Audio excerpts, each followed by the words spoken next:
Bonjour. Bonjour. Vous faites une petite pause dans ce musée? Oui, je lis Les identités meurtrières d'Amin Maalouf. Alors, est-ce que c'est un roman, un essai? Quel est le propos de cet ouvrage? C'est un essai sur la notion d'identité. Cette identité qui nous caractérise tous. On fait partie de la grande famille des êtres humains. Plus le monde se globalise, plus l'être humain semble désireux de se montrer différent de l'autre et créer des identités qui sont dites meurtrières parce que malheureusement elles font couler beaucoup de sang. L'homme est un loup pour l'homme. L'homme est un loup pour l'homme. La grande question est de savoir finalement qu'est-ce qui nous rapproche, qu'est-ce qui nous distancie et comment trouver la solution pour que ce dialogue se passe finalement dans la concorde, dans l'harmonie, dans un idéal de progrès universel finalement. Alors justement, est-ce que Amin Maalouf propose des pistes, des solutions?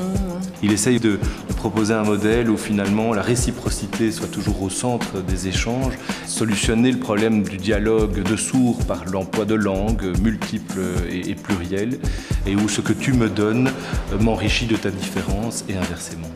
Et si vous me trouviez un petit passage? Ah mais volontiers. Dès le commencement de ce livre, je parle d'identité meurtrière.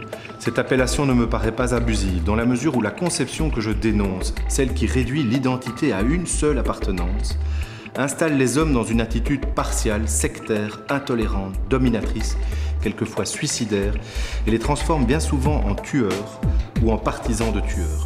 Leur vision du monde en est biaisée et distordue. Ceux qui appartiennent à la même communauté sont les nôtres, on se veut solidaire de leur destin. Quant aux autres, quant à ceux de l'autre bord, on ne cherche jamais à se mettre à leur place.